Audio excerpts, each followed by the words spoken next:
নমস্কার বন্ধুরা, আশা করি সবাই খুব ভালো আছেন। তৃপ্তি রান্নাঘরে সবাইকে আমন্ত্রণ রইল। থাম্বনেল দেখে তোমরা নিশ্চয়ই বুঝতে পেরেছো আজ আমি দারুণ টেস্টি মিষ্টি রেসিপি নিয়ে চলে এলাম। আর মিষ্টিটা কিন্তু আমি সুজি দিয়ে বানিয়েছি। দেখো কতটা নরম ও সফট হয়েছে। হঠাৎ করে তোমরা কিন্তু এভাবে মিষ্টি বানিয়ে নিতে পারো খুব কম সময়ের মধ্যে। এখন মিষ্টি বানানোর জন্য আমি সুজিটা প্রথমে আমি নাড়াচাড়া করে হালকা ভেজে নেব। তো দেখো সুজির কাঁচা গন্ধ চলে গেলে আমি নামিয়ে নিয়ে কড়ার মধ্যে 1 চামচ আমি ঘি দিয়ে দেব। আর ফুটিয়ে রাখা এখানে আমি দুধ দিয়ে দেব। 200 গ্রাম সুজির জন্য এখানে আমি 500 গ্রাম দুধ খুব সুন্দরভাবে ফুটিয়ে তারপর দিয়েছি 1 চামচ চিনি দিয়ে দিলাম। চিনি দিয়ে নাড়াচাড়া করে ফুট ধরলে এখন আমি অল্প অল্প করে সুজিটা দিয়ে দেব আর সমানে কিন্তু আমি নাড়তে থাকবো। তো দেখো সুজিটা দিয়ে কিন্তু আমি নাড়াচাড়া করে রেডি করে নিচ্ছি একটা ডো। তো দেখো আমার সুজি কিন্তু ডো রেডি হয়ে গেছে। কড়ার মধ্যে কিন্তু আর লাগছে না। একটা পাত্রে এখন নামিয়ে সুজিটা আমার ঠান্ডা হয়ে গেলে এখানে আমি দিয়ে দেব 1 চামচ আমি ঘি দিয়ে দেব। আর আমি দিয়ে দেব বেকিং পাউডার হাফ চামচেরও কম, আর দিয়েছি বেকিং সোডা।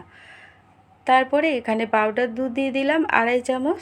আর 1 চামচ দিয়ে দেব আমি ময়দা। তোমরা কিন্তু চেষ্টা করবে ঘি এবং পাউডার দুধ, তাহলে কিন্তু দারুণ টেস্টি হয়। তো পাউডার দুধ না দিলেও হবে, কিন্তু টেস্ট বেশি হওয়ার জন্য এখানে আমি পাউডার দুধ দিয়ে সব উপকরণ দেওয়া হয়ে গেলে আমি খুব সুন্দরভাবে এখন আমি মাখিয়ে নেব, যাতে সুজির দানা দানা ভাবটা না থাকে। তার জন্য খুব সুন্দরভাবে কিন্তু মাখাতে হবে।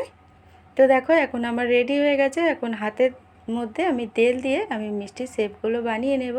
তো তোমরা যেমন খুশি বানাতে পারো। আমি এখানে একটু চৌকো শেপ দিয়ে দিলাম মিষ্টির। তো আমি একইভাবে মিষ্টিগুলো সব বানিয়ে নেব।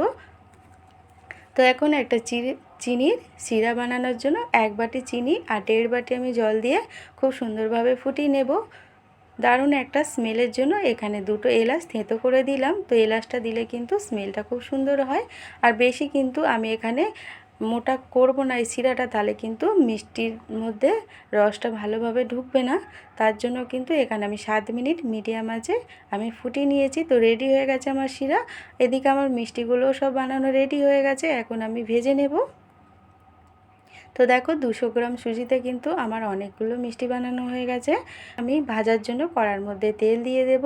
তেলটা ভালোভাবে গরম হয়ে গেলে গ্যাসের আঁচটা বাড়িয়ে আমি কিন্তু মিষ্টিগুলো ভেজে নেব। আর গ্যাসের আঁচ কমিয়ে ভাজলে কিন্তু ফেটে যেতে পারে। তার জন্য কিন্তু গ্যাসের আঁচটা বাড়িয়ে ভাজতে হবে আর সমানে কিন্তু নাড়াচাড়া করতে থাকবে, না তো কিন্তু পুড়ে যেতে পারে। তো দেখো খুব সুন্দরভাবে আমি উল্টে পাল্টে মিষ্টিগুলো ভেজে নেব। কালারটা লাল লাল হয়ে গেলে তারপরে কিন্তু আমি নামিয়ে নেব।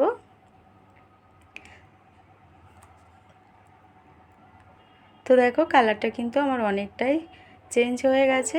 আমার কিন্তু মিষ্টিটা ভাজা অনেকটাই রেডি হয়ে গেছে। এখন পুরো কমপ্লিট হয়ে গেছে সুন্দরভাবে। এখন আমি তেলটা ঝরিয়ে একটা পাত্রে নামিয়ে নেব। তো সব মিষ্টি দেখো আমার সুন্দরভাবে ভাজা হয়ে গেছে। এখন মিষ্টির শিরার মধ্যে আমি মিষ্টিগুলো দিয়ে দেব ভালোভাবে রসটা ঢোকার জন্য। তো বেশিক্ষণ কিন্তু টাইম লাগে না, 30 মিনিট রাখলেই কিন্তু হয়ে যাবে। তোমরা চাইলে এখানে 40 থেকে 45 মিনিটও রাখতে পারো। তারপর উল্টে পাল্টে রেখে আমি ঢেকে দিয়েছিলাম। 15 মিনিট পরে খুলে আমি দেখো আবারও উল্টে দিচ্ছি, যাতে দুদিকে সুন্দরভাবে রসটা ঢুকে যায়, খেতেও ভালো লাগে বন্ধুরা। এভাবে কিন্তু তোমরা চটজলদি মিষ্টি খাওয়ার ইচ্ছা হলে এই মিষ্টি রেসিপিটা সুজি দিয়ে তোমরা বানিয়ে নিতে পারো। আমি কিন্তু হঠাৎ করেই মিষ্টি খাওয়ার ইচ্ছা হয়েছিল মেয়ের, তাই বানিয়েছিলাম। তো দেখো আমার কিন্তু সময় লেগেছে 35 মিনিট। পরে আমি দেখাচ্ছি আমার রেডি হয়ে গেছে। একটা প্লেট সুন্দর হয়েছে আর রসটা কিন্তু পারফেক্ট ঢুকেছে মিষ্টির মধ্যে। আর একটা কেটেও দেখাবো কতটা নরম ও সফট হয়েছে। খেতে কিন্তু দুর্দান্ত হয়েছিল বন্ধুরা, পুরো মিষ্টির দোকানের মতো। তোমরা কিন্তু এভাবে বানিয়ে দেখো আর কেমন হয়েছে কমেন্টে অবশ্যই জানাবে। ইউটিউবের নতুন বন্ধুরা সাবস্ক্রাইব করে পাশে থেকো বন্ধুরা, লাইক দিয়ে পুরো ভিডিওটা দেখো। অনেকেই তোমরা কমেন্টস করছো কিন্তু লাইক দিচ্ছ না, অবশ্যই চেষ্টা করবে একটা লাইক করার।